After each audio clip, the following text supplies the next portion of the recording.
Hello friends, welcome back my channel. Hello friends, आज की topic किन्नर fact है। किन्नर समुदाय समाज से अलग ही रहते हैं और इन्हीं कारण आम लोगों में उनके जीवन और रहन सहन को जानने की जिज्ञासा बनी रहती है। क्या आप लोग जानते हैं किन्नर का वर्णन ग्रंथों में भी मिलता है?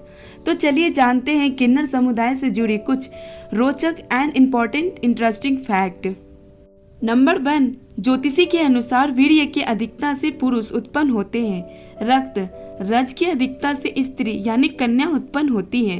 वीर्य और राज समान हो तो किन्नर संतान उत्पन्न होती है। नंबर 2, किन्नर अपने आराध्य देव अरावन से साल में एक बार विवाह करते हैं। हालांकि यह विवाह मात्र एक दिन के लिए होता है। अगले दिन ही अरावन देवता की मौत के साथ ही उनका वैवाहिक जीवन खत्म हो जाता है। अब आप लोग सोच रहे होंगे कि अरावन देवता कौन है, किन्नर उनसे शादी क्यों रचाते हैं और यह शादी मात्र एक दिन के लिए ही क्यों होती है। अगर आप लोग इन सभी प्रश्नों के जवाब चाहते हैं तो वीडियो के लास्ट तक बने रहिए। वीडियो के लास्ट में मैं अरावन देवता से शादी क्यों होती है, वो भी एक दिन के लिए, ये सारी जानकारी मैं वीडियो के लास्ट में दूंगी, तो प्लीज वीडियो के लास्ट तक बने रहिएगा। नंबर 3, महाभारत में जब पांडव एक वर्ष का अज्ञातवास काट रहे थे तब अर्जुन एक वर्ष तक किन्नर बृहन्नला बनकर के रहते थे। नंबर 4, पुराने समय में किन्नर राजा महाराजाओं के यहाँ नाचना गाना करके अपनी जीविका चलाते थे। महाभारत में बृहन्नला अर्जुन ने उत्तरा को नृत्य और गायन की शिक्षा दी थी। नंबर 5, किन्नर की दुआएं किसी भी व्यक्ति के बुरे समय को दूर कर सकती है। धन लाभ चाहते हैं तो किसी किन्नर से एक सिक्का लेकर के अपने पर्स में जरूर रखें। नंबर 6, एक मान्यता है कि ब्रह्मा जी की छाया से किन्नरों की उत्पत्ति हुई है। दूसरी मान्यता यह है कि अरिस्टो और कृष्ण ऋषि से किन्नर की उत्पत्ति हुई है। नंबर 7, पुरानी मान्यताओं के अनुसार श्रीखंडी को किन्नर ही माना गया है। श्रीखंडी की वजह से ही अर्जुन ने भीष्म को युद्ध में हरा दिया था। नंबर 9, किसी नए व्यक्ति को किन्नर समाज में शामिल करने के भी नियम होते हैं। इनके लिए कई रीति रिवाज है जिनका पालन किया जाता है। नए किन्नर शामिल करने से पहले नाच गाना और सामूहिक भोज भी होता है। नंबर 10, फिलहाल देशों में किन्नरों की 4 देवियां हैं। नंबर 11, कुंडली में बुध, शनि और केतु के अशुभ भोगों से व्यक्ति किन्नर या नपुंसक हो जाता है। नंबर 12, किसी किन्नर की मृत्यु के बाद उसका अंतिम संस्कार बहुत ही गुप्त तरीकों से किया जाता है। नंबर 13, किन्नरों की जब मौत होती है तो उसे किसी गैर किन्नर को नहीं दिखाया जाता है। ऐसा माना जाता है कि ऐसा करने से मरने वाले अगले जन्म में भी किन्नर ही पैदा होंगे।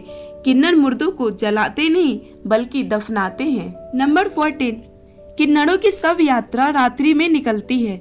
शव यात्रा को उठाने से पूर्व जूते चप्पलों से पीटा जाता है। किन्नरों के मरने के उपरांत पूरा किन्नर समुदाय एक सप्ताह तक भूखा रहता है। नंबर 15, किन्नर समुदाय में गुरु से जैसे प्राचीन परंपरा में आज भी यथावत बनी हुई है। किन्नर समुदाय के सदस्य स्वयं को मंगलमुखी कहते हैं क्योंकि ये सिर्फ मांगलिक कार्यों में ही हिस्सा लेते हैं, मातम में नहीं। नंबर 16, किन्नर समाज की सबसे बड़ी विशेषता है कि मरने के बाद यह मातम नहीं मनाते। किन्नर समाज में मान्यता है कि मरने के बाद इस नर्क रूपी जीवन से छुटकारा मिल जाता है, इसलिए मरने के बाद हम खुशी मनाते हैं।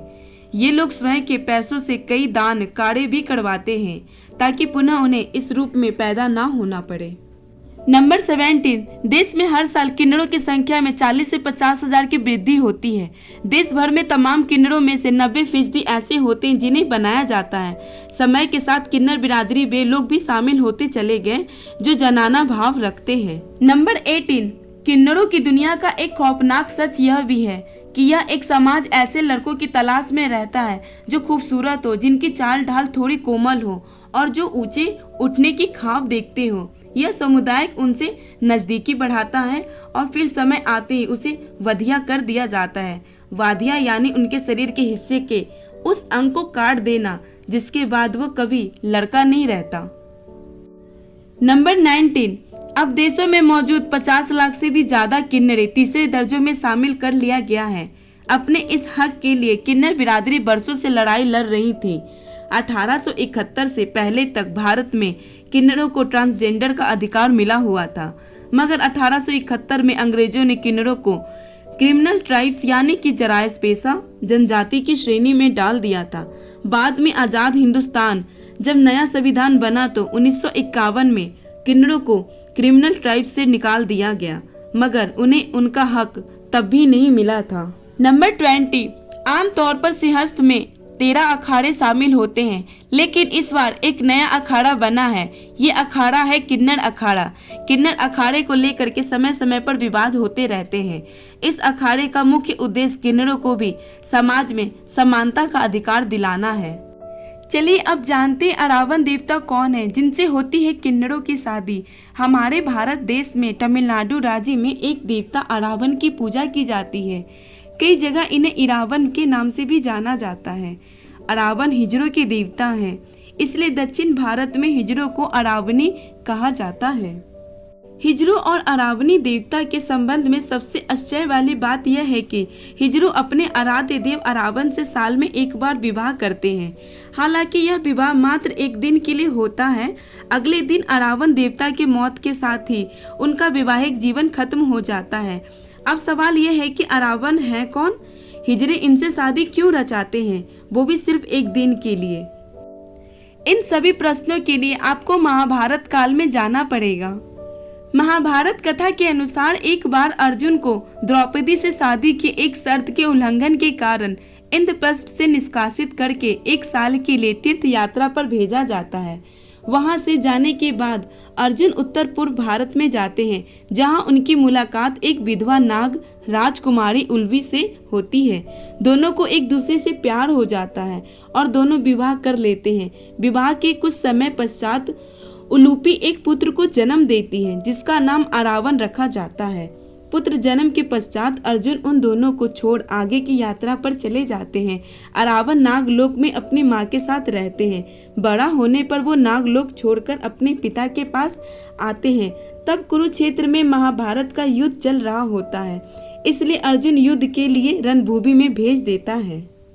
महाभारत में एक समय ऐसा आता है जब पांडवों को अपनी जीत के लिए मां काली के चरणों में स्वैच्छिक नर बलि हेतु एक राजकुमार की जरूरत पड़ती है।